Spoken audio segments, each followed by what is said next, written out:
Paz do Senhor, meus irmãos. Amém! Para mim é motivo de alegria estar mais uma vez aqui. Eu não estava recordando muito aí no caminho, que eu já tenho aqui a igreja.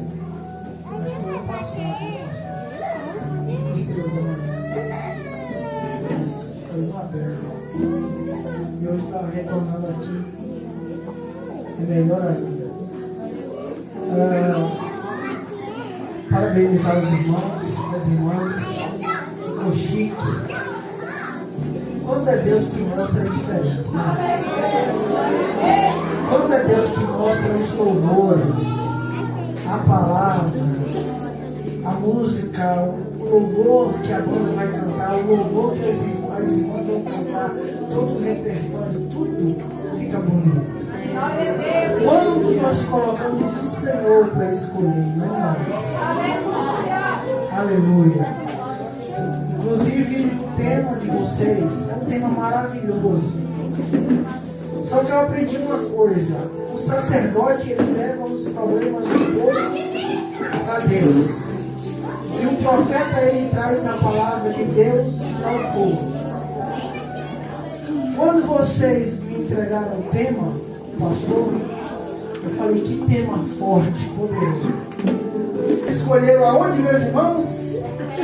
Capítulo, versículo, a parte A diz o quê? A dirigente sozinha, ó, eu vou perguntar de novo. O que é que diz a parte A do versículo? Desperta. Aleluia.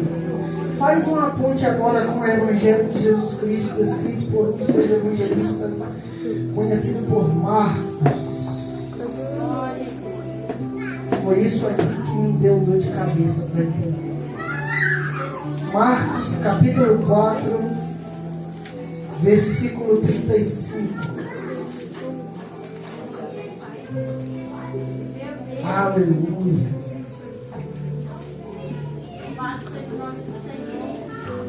Às vezes a gente luta com aquilo. Diz amém. Amém. Diz o seguinte: e naquele dia, sendo já tarde, disse-lhes: passemos para outra margem. E eles, deixando a multidão, o levaram consigo, assim como estava no barco, e havia também com ele outros barquinhos. E levantou-se grande temporal de vento, e subiam as ondas por cima do barco, de maneira que já se enchia de água. E ele estava na popa dormindo sobre uma almofada. E despertaram-no dizendo: mestre, não te importa que perecemos? E ele, despertando, repreendeu o vento e disse ao mar: cala-te, aquieta-te. E o vento se aquietou e houve grande bonança. E disse-lhes: por que sois tão tímidos? Ainda não tendes fé? E sentiram um grande temor e diziam uns aos outros: mas quem é este, que até o vento e o mar lhe obedecem?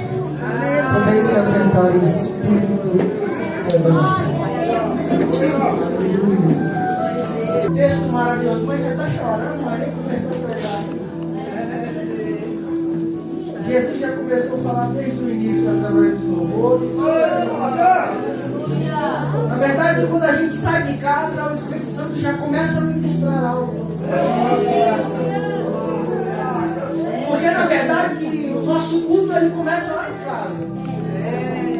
Você não estaria aqui essas horas se 7 horas da manhã, quando você acordou, o Espírito Santo ele lembrou você dizendo: hoje tem culto. Aí você vai escolher as suas. Aqui, quando está com sonolência, ele desperta. Através dos louvores e da palavra, o Senhor nos desperta, nos acorda, nos dá uma chacoalhada e diz: eu estou contigo. Eu não sei se você entrou aqui com sono, mas pode observar, já foi embora. Eu não não sei se você entrou aqui cansado, mas observa, foi embora. Eu não sei se você entrou aqui triste, observa, foi embora. Porque aonde Jesus está, a fartura de quê? Queridos, esse texto que acabamos de ler mostra-nos o início e um trabalho lindo do ministério de Jesus. Após a pregação por meio de parábolas, Jesus ele vai dar a ordem aos seus discípulos para que eles passassem para a ordem. Não foi para os discípulos irem sozinhos, mas Jesus diz o quê? Passemos para outra banda. Quando nós olhamos para Jesus e seu ministério, pastor Gessé, nós vemos que Jesus ele converteu pessoas, cidades creram na pregação, multidões, etnias creram em Jesus. E olha aqui onde chegou aquela mensagem. Aleluia! Mas para que houvesse tamanha excelência e retorno da mensagem que Cristo pregou, havia um tempo. E se nós pudéssemos aqui nesta noite dividir o ministério de Jesus, nós poderíamos dividi-lo em duas partes. Primeira parte nós podemos chamar de preparação.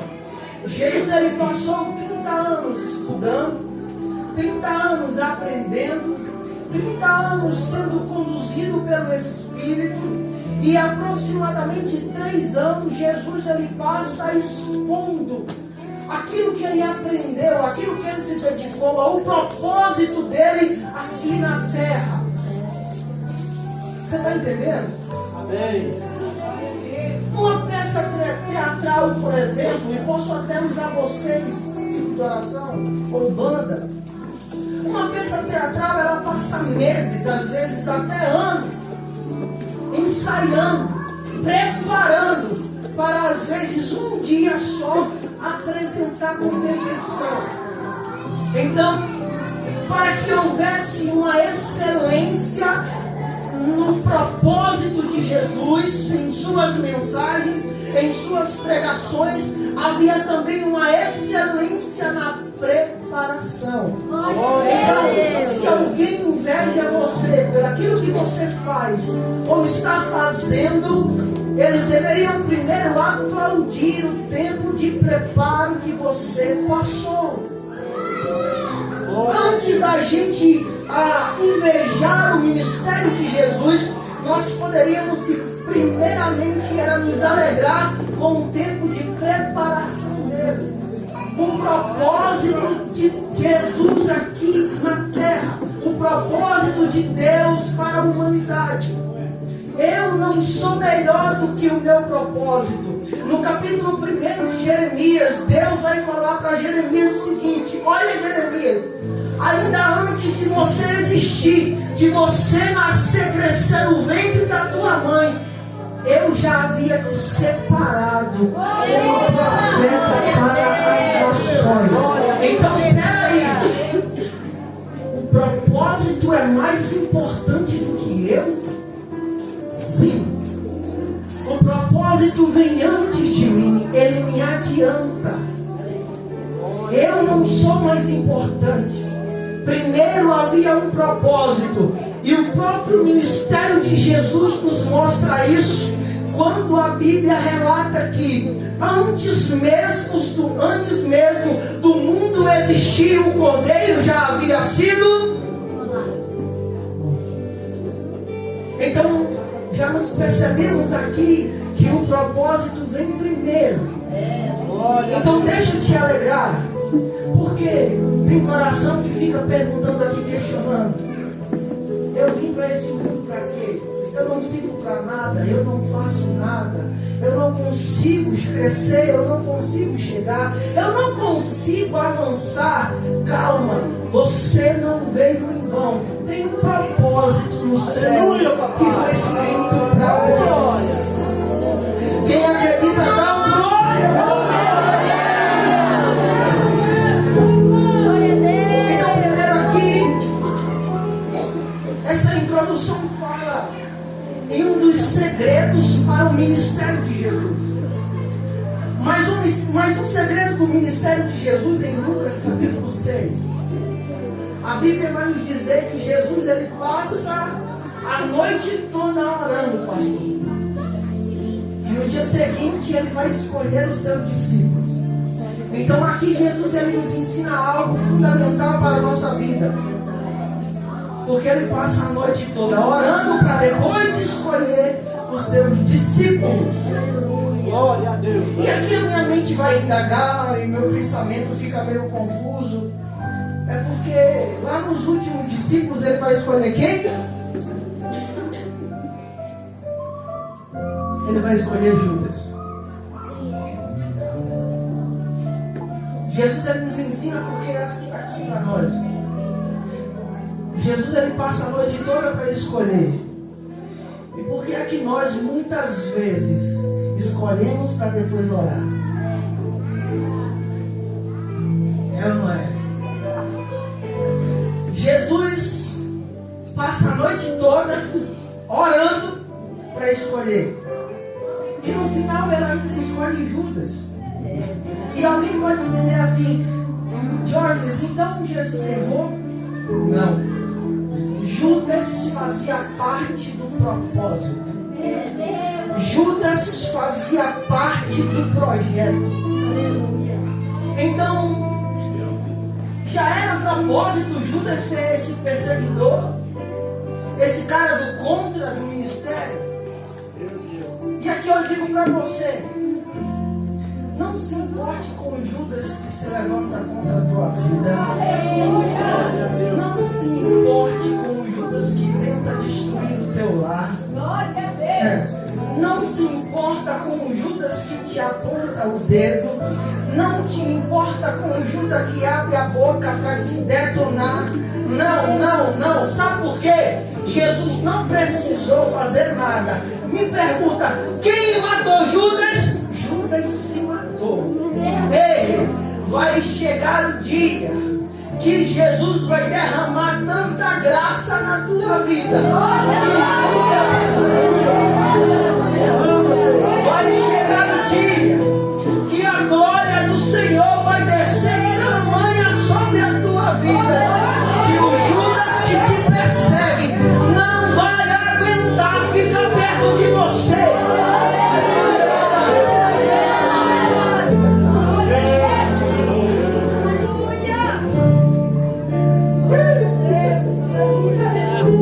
Judas não vai aguentar a glória de Deus e o projeto dele na tua vida.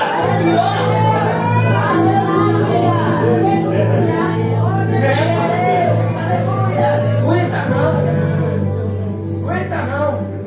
Se você estiver debaixo da mão dele, deixa falar mal, deixa bater, deixa perseguir, deixa levantar calúnia, deixa fazer o que for. Ele é o Deus que te chamou.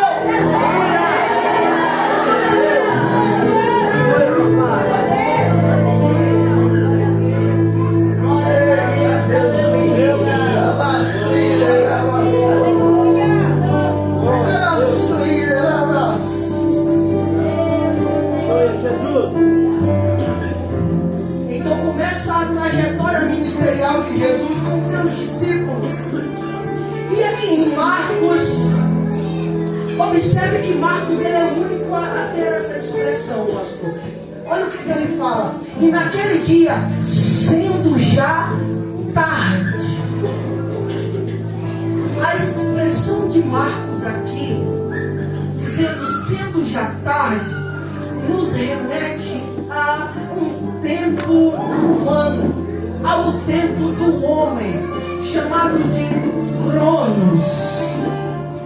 No tempo do homem, muitas vezes nada dá certo. Como Marcos expressa, já era tarde. Mas nós conhecemos que além do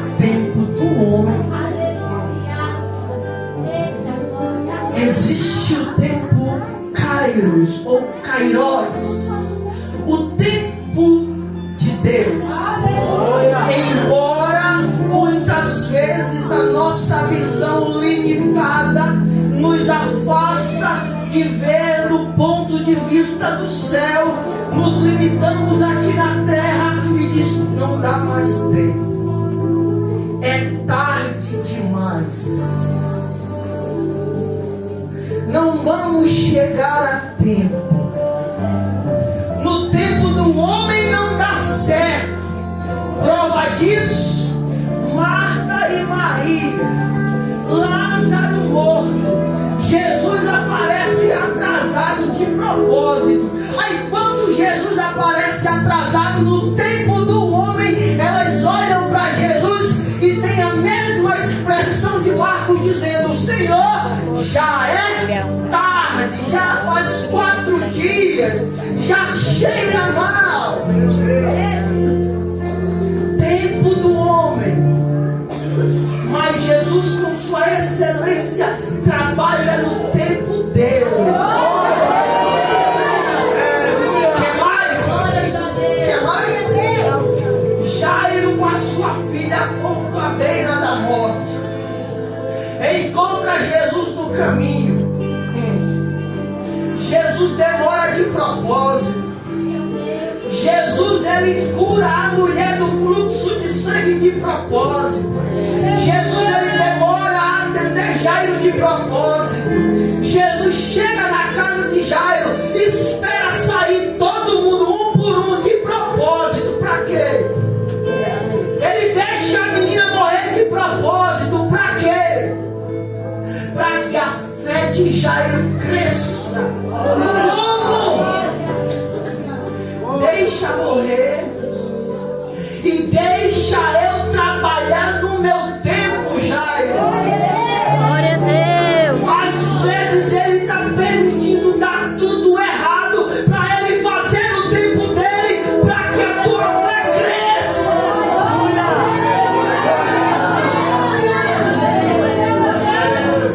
Jairo, fica tranquilo. A palavra diz que céus e terra passarão, mas as minhas palavras Não passarão. Glória a Deus. Então não desespere. Aí o texto diz que Jesus estava dormindo aonde? No barco. Jesus estava dormindo aonde? No barco. Enquanto Jesus está dormindo, a tempestade acordou. E aqui, pastor, aqui nos dá uma semelhança entre 2 homens, Jesus e Jonas. Por quê? Porque primeiro os 2 são profetas. Jesus é profeta e Jonas é profeta. Segundo, Jesus está no barco e Jonas também está no barco. Terceiro, a tempestade se levantou para Jesus e também se levantou para Jonas. E qual é a diferença? A diferença é que Jonas, ele é profeta em desobediência. Quando Jonas acordou, a tempestade continuou acordada. Mas quando Jesus despertou no barco, a tempestade teve que dormir.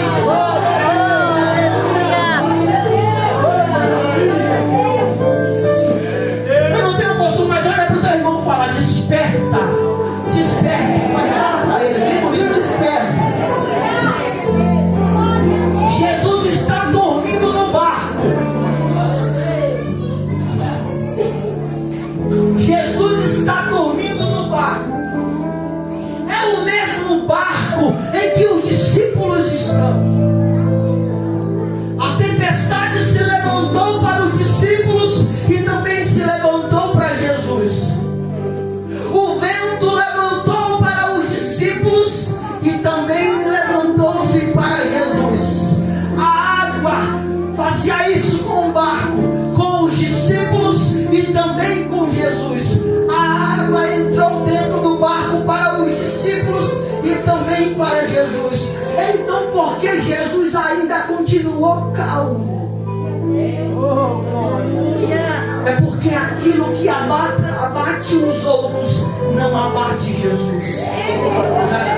Aquilo que incomoda os outros não incomoda meu Jesus. Aquilo que limita os outros não limita o meu Jesus. Eu estou traduzindo agora para você. O teu problema não é problema para Jesus.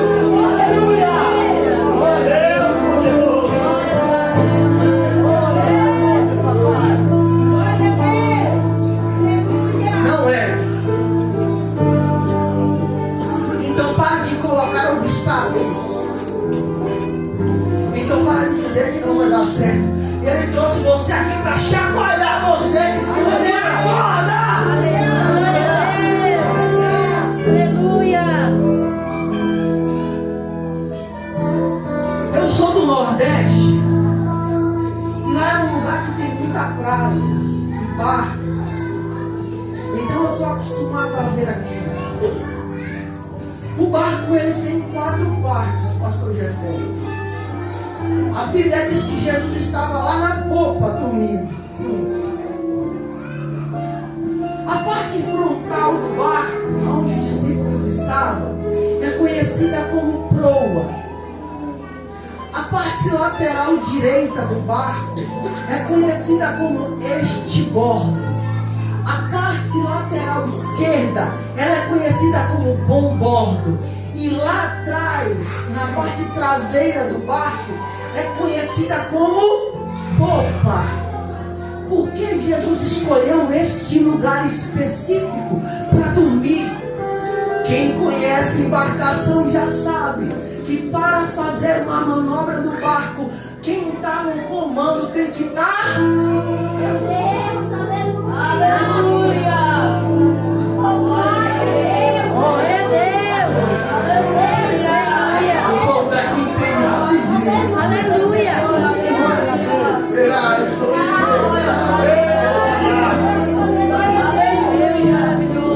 Ele está lá atrás. O desespero está lá na frente, mas ele está lá atrás. Quem foi que disse passemos para o outro lado? Não foi Jesus?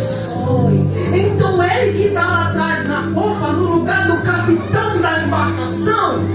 Então por que os discípulos estavam preocupados? Se ele é quem está no comando, se ele que falou passemos, ele sabe a rota, ele sabe o caminho, ele sabe onde é o porto de chegada.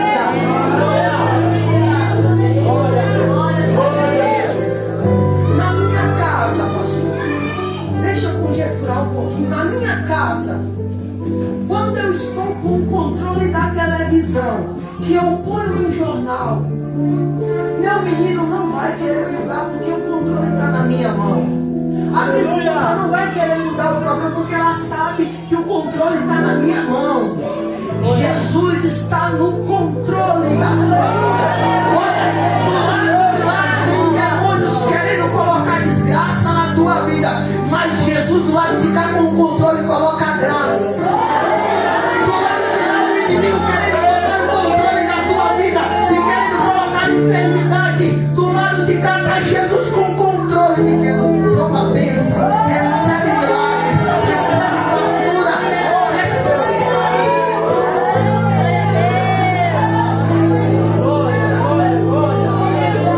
Glória, papai. Glória ao Senhor. Aleluia. Desperta, ó tu que dormes. E parece um contraste com o que está acontecendo aqui. Porque a palavra e a frase desperta, ó tu que dorme, mostra para a igreja a voz de Cristo mandando com que o povo acorde. Se você for ler a carta de Paulo preso lá em Roma para o povo de Éfeso, literalmente ele está dizendo para o povo despertar, acordar, parar de se envolver com aquilo que estavam se envolvendo com o templo pagão, para aquela deusa, para aquilo tudo. E ele, Deus dizendo para a igreja: desperta. E o texto ele vai dizendo aqui que os discípulos mandando Jesus despertar. É algo diferente, né? E foi isso que martelou na minha cabeça, pastor. Eu falei: Deus, a palavra lá é para o Senhor despertar a igreja. E aqui parece que a igreja que é para despertar o Senhor. E ele dizendo: não, você entendeu errado. Quem precisava ser despertado naquele barco não era Jesus. Se fosse para despertar ele estava no bombordo, no estibordo ou lá na proa. Mas não, Jesus ele era dotado, ele tinha duas naturezas. Ele era 100% homem e também ele era 100% homem. Então ele sabia o que estava acontecendo. Quem precisava ser despertado, na verdade, eram os seus. A palavra foi lançada lá atrás, dizendo: passemos. Só faltou Jesus abrir o olho e dizer: quem tem que acordar aqui é vocês. Meu Deus, aleluia. Quem tem que despertar aqui é você. E Jesus está dizendo para você nessa noite: Glória a Deus. eu estou vendo o vento da tua vida. Eu estou vendo as ondas. Estou vendo o barco. Eu estou vendo, viu? Você quer que eu diga o seu barco? O seu lar sendo atacado. Seu ministério sendo atacado. É os ventos balançando. Eu estou vendo você gritando, pedindo socorro: Senhor! Meu Deus. Glória ao Senhor. Desperta, Senhor, no meu barco. Acorda, Senhor, na minha vida. Mas eu estou dizendo para você: acorda você e lembra do que eu já prometi lá atrás.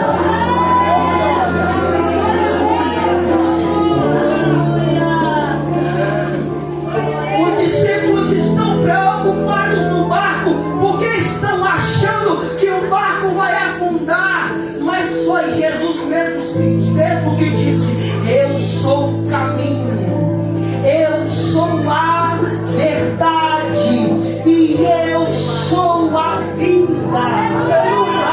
Aleluia.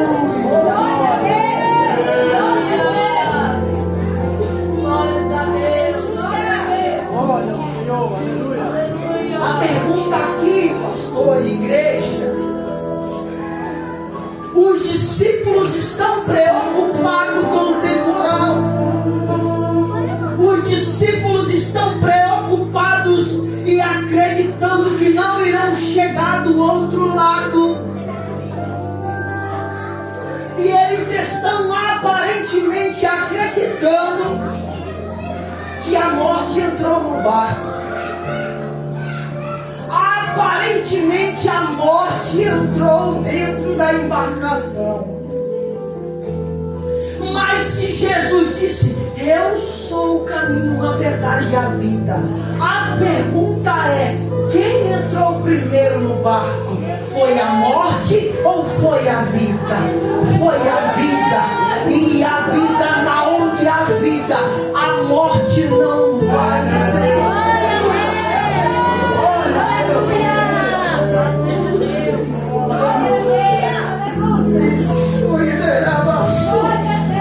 Glória. Você já convidou Jesus para entrar no seu barco? Você já emprestou um barco para ele? Você já emprestou aquele teu marido que te dá dor de cabeça para Jesus? Você já emprestou a tua esposa para Jesus? Você já emprestou os teus filhos para Jesus? Você já disse: Senhor, toma conta dos meus negócios. Glória a Deus. Entra na embarcação da minha vida.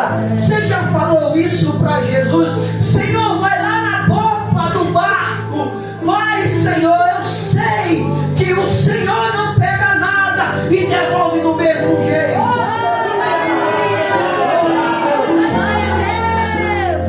Pedro está lá na beira da praia, pastor, com um barco vazio, lavando rede, mas ele resolve ouvir a pregação e emprestar o barco.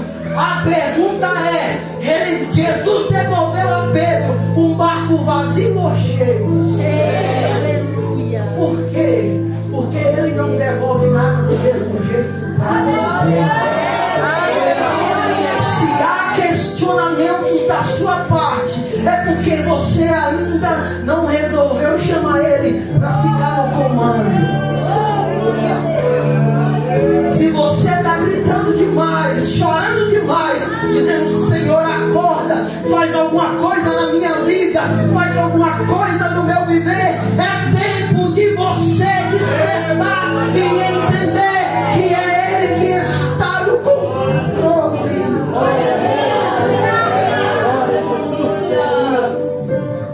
Eu estou quase acabando. No capítulo 5, se você tiver com a Bíblia aberta, abre a sua Bíblia aí, abre aí. Olha que coisa. No capítulo 5 de Marcos, olha o que está escrito aí. Nós temos que entender aqui que isso aqui é o início do ministério dos discípulos também. Eram homens que estavam sendo, digamos que, passando pelo pré-batismo, certo, pastor presidente? Esses homens estavam, numa colocação mais simples, no pré-batismo de Jesus. Então Marcos já inicia no versículo 35 do capítulo 4, dizendo que já era tarde. Mas no capítulo 5, como é que está dizendo na sua Bíblia aí? E chegaram a outra margem. Glória a Deus. Amém. Eu vou ler aqui.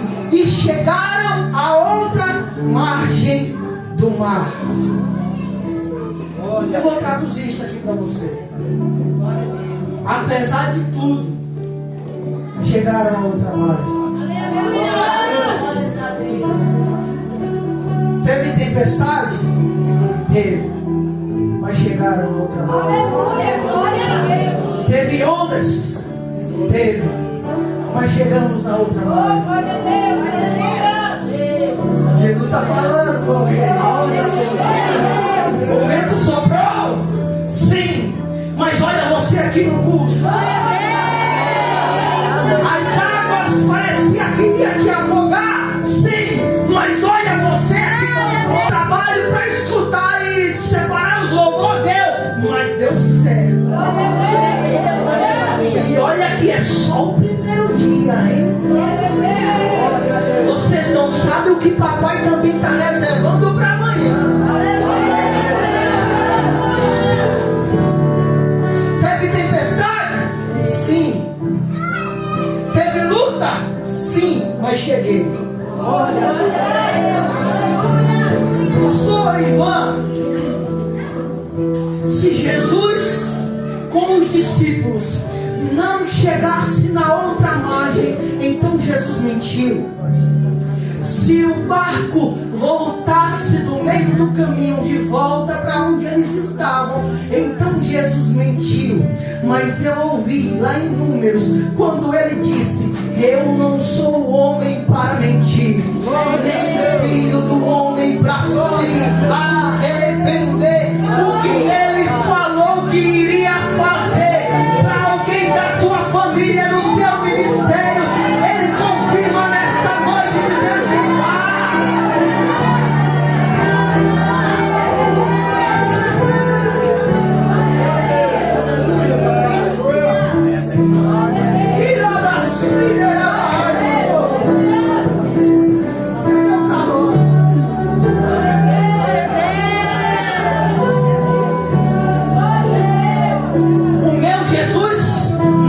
para ninguém.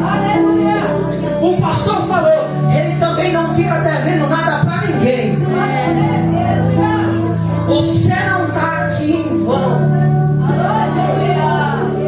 Abre a tua boca quando ele mandar você fazer e faça o que ele mandou. O barco não vai quebrar, não vai naufragar, não vai afundar, não. Ele te chamou e ele está lá na boca. Faz o seguinte, na visão espiritual, olha lá para trás assim, ó, e olha que ele está lá no controle de tudo. Olha que ele está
seja lá o que for, vai dizer para você: eu senti algo diferente.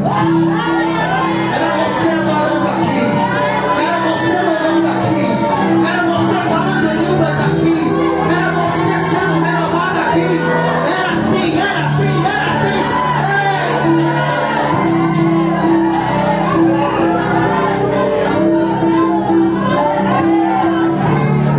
Passemos para outra banda. Desperta, é você, rapaz, que quer fazer do seu jeito. Quem tem que despertar aqui é você e não eu. Eu estou lá atrás, cuidando de tudo.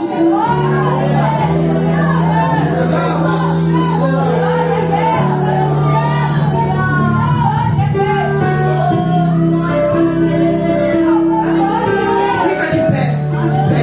Eu já vou encerrar, não vou deixar isso aqui longo demais, não.